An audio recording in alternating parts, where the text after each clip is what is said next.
आज के क्लास में आप सभी लोग के लिए इतिहास जो हिस्ट्री का पहला नंबर चैप्टर यूरोप में राष्ट्रवाद का क्वेश्चन लेके आए एनसीईआरटी का सभी सब्जेक्टिव क्वेश्चन जो है 2 मार्क्स में जो बिहार बोर्ड में आपका पूछा जाएगा। तो 1 शॉर्ट वीडियो लेके आए आप लोग को, वीडियो को लास्ट तक जरूर देखना है। वीडियो अच्छा लगेगा तो लाइक कर दीजिएगा और चैनल पर नए होंगे तो चैनल को सब्सक्राइब भी कर दीजिएगा और वीडियो को शेयर करना भी नहीं भूलिएगा। तो पहला क्वेश्चन आपके पास क्या है? पहला क्वेश्चन का था राष्ट्रवाद क्या है। तो राष्ट्रवाद क्या है? तो राष्ट्रवाद एक ऐसी भावना है जो किसी विशेष भौगोलिक, सांस्कृतिक या सामाजिक परिवेश में रहने वाले लोगों के बीच एकता की वाहक बनती है। तो देखिए यहाँ पे लिखा हुआ है डेफिनेशन, राष्ट्रवाद एक ऐसी भावना है जो किसी विशेष भौगोलिक, सांस्कृतिक या सामाजिक परिवेश में रहने वाले लोगों के बीच एकता का वाहक है। समझ गए ना? तो राष्ट्रवाद का डेफिनेशन क्या हो गया? राष्ट्रवाद एक ऐसी भावना है जो किसी विशेष भौगोलिक, सांस्कृतिक या सामाजिक परिवेश में रहने वाले लोगों के बीच एकता की क्या होता है? वाहक है। ये आपका पहला क्वेश्चन का डेफिनेशन था। तो ये आपको समझ में आ गया होगा। चलिए नेक्स्ट क्वेश्चन देखते हैं। क्वेश्चन नंबर दूसरा आपके पास क्या है? तो दूसरा नंबर में क्वेश्चन कहता है मेटरनिक युग क्या है। मेटरनिक युग क्या है? तो मेटरनिक युग के क्वेश्चन को हम लोग जानते हैं। तो ऑस्ट्रिया के चांसलर मेटरनिक के रूप में है ना, ऑस्ट्रिया के चांसलर मेटरनिक के रूप में 1815 ईस्वी से 1848 ईस्वी तक शासन किया। इस शासन काल के दौरान उसने यूरोप की राजनीतिक में इतनी प्रमुख भूमिका निभाई कि इस काला अवधि को मेटरनिक युग कहा जाता है। तो मेटरनिक युग का परिभाषा फिर से जान लीजिए कि मेटरनिक युग किसको कहा जाता है। ऑस्ट्रिया के चांसलर के रूप में मेटरनिक ने 1815 ईस्वी से 1848 ईस्वी तक शासन किया। इस शासन काल के दौरान उसने यूरोप की राजनीतिक में इतनी प्रमुख भूमिका निभाई कि इस कालाबंदी को मेटरनिक युग कहा जाता है। फिर से हम आपको रिपीटेड कर देते हैं इस क्वेश्चन को, क्योंकि ये क्वेश्चन आपके मोस्ट इंपोर्टेंट क्वेश्चन है। ऑस्ट्रिया के चांसलर के रूप में मेटरनिक ने 1815 ईस्वी से लेके 1848 ईस्वी तक शासन किया। इस शासन काल के दौरान उसने यूरोप की राजनीति में इतनी प्रमुख भूमिका निभाई कि इस कालावधि को क्या कहा गया? मेटरनिक युग कहा गया। जो क्वेश्चन नंबर आपके पास दूसरा था वो समझ में आपको आ गया होगा। क्वेश्चन नंबर हम लोग तीसरा की ओर चलते हैं। क्वेश्चन नंबर तीसरा में क्या कह रहा है कि मैजिनी कौन था? मैजिनी कौन था? क्वेश्चन नंबर तीसरा आपका कहता है मैजिनी कौन था। तो आपके पास क्वेश्चन का आंसर होगा मैजिनी इटली में राष्ट्रवादियों के गुप्त दल कार्बोनरी का क्या था? वो सदस्य था। वह सेनापति होने के साथ साथ गणतांत्रिक विचारों का समर्थक, साहित्यकार भी। 1830 में नागरिक आंदोलन के द्वारा मैजिनी ने उत्तरी और मध्य इटली में एकीकृत गणराज्य स्थापित करने का प्रयास किया। उसमें असफल होने से उसने इटली से क्या कर दिया? प्लान कर दिया, मतलब यहां से भाग गया इटली से। तो इसका क्वेश्चन का फिर से डिफिनेशन जान लीजिए। मैजिनी इटली में राष्ट्रवादियों के गुप्त दल कार्बोनरी का वो क्या था? सदस्य था। वह सेनापति होने के साथ साथ गणतांत्रिक विचारों का समर्थक, साहित्यकार भी। 1830 में नागरिक आंदोलनों द्वारा मैजिनी ने उत्तरी और मध्य इटली में एकीकृत गणराज्य स्थापित करने का प्रयास किया। उसमें असफल होने पर उसे इटली से क्या करना पड़ा? प्लान करना पड़ा, मतलब भागना पड़ा। ये क्वेश्चन जो था आपका मैजिनी कौन था, इसका क्वेश्चन का आंसर था। नेक्स्ट क्वेश्चन को देखते हैं। नेक्स्ट क्वेश्चन आपके पास क्या है? तो चौथा नंबर क्वेश्चन आपके पास आता है गेरिबाल्डी के कार्यों की चर्चा करें। गेरिबाल्डी के कार्य की चर्चा करें। क्वेश्चन नंबर आपके पास चौथा और महा वीवीआई क्वेश्चन है, क्योंकि बहुत बार ये क्वेश्चन पूछा गया। तो पहला लाइन आपको याद करने में कोई दिक्कत नहीं होगा। गेरिबाल्डी पेशे से क्या था? नाविक था। उसने कर्मचारियों तथा स्वयंसेवकों की सशस्त्र सेना का क्या किया? गठन कर इटली के प्रांत सिसिली तथा नेपल्स पर आक्रमण कर क्या किया था? विजय प्राप्त किया। गेरिबाल्डी ने यहाँ विक्टर इमैनुअल के प्रतिनिधि के रूप में सत्ता क्या किया? संभाला। तत्पश्चात गेरिबाल्डी विक्टर इमैनुअल से मिला और दक्षिणी इटली के एकीकृत है ना जीते गए संपूर्ण क्षेत्र व संपत्ति क्या किया? सौंप दिया और यहां से वो क्या हुए? चले गए। तो यहां से फिर से जान लीजिए, गेरिबाल्डी की कार्य की चर्चा करें, ये क्वेश्चन आपके एग्जाम में बार बार रिपीटेड किया गया। तो गेरिबाल्डी पेशे से क्या था, नाविक था। उसने कर्मचारियों तथा स्वयं सेवकों की सशस्त्र सेना का गठन कर इटली के प्रांत सिसिली तथा नेपल्स पर आक्रमण कर क्या किया, विजय प्राप्त किया। वहां विक्टर एमेनुएल के प्रतिनिधि के रूप में क्या किया, सत्ता संभाली। तत्पश्चात है ना, गेरिबाल्डी विक्टर एमेनुएल से मिला और दक्षिणी इटली से जीते गए संपूर्ण क्षेत्र और संपत्ति उसको क्या किया, सौंप किया। वो क्या हो गए, गेरिबाल्डी जो अपना छुटकारा पा लिए। नेक्स्ट क्वेश्चन आपके पास क्या कहता है, क्वेश्चन नंबर 5 कहता है आपके पास क्या है, तो फ्रांस की जुलाई 1830 की क्रांति का है ना, फ्रांस की शासन व्यवस्था पर क्या प्रभाव पड़ा था, ये क्वेश्चन आपका है।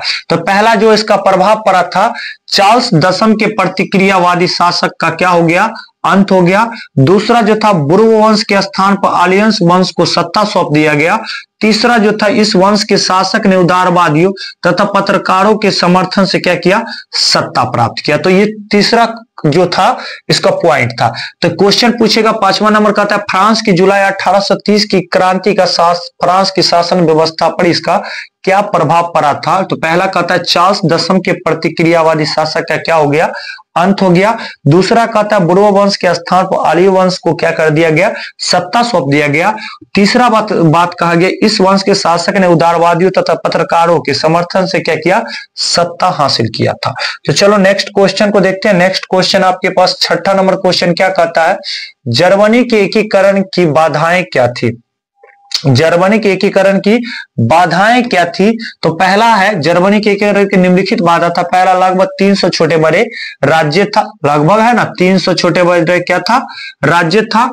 दूसरा कहता है, इन राज्यों में व्याप्त राजनीतिक, सामाजिक तथा धार्मिक क्या था, विषमताएं था। तीसरा बताता, राष्ट्रवाद की भावना का क्या था, अभाव था। चौथा बात आता, ऑस्ट्रिया का हस्तक्षेप तथा पांचवा जो है, मेटरनिक की प्रतिक्रियावादी नीति। तो ये आपके पास था जर्मनी की एकीकरण की बाधा है।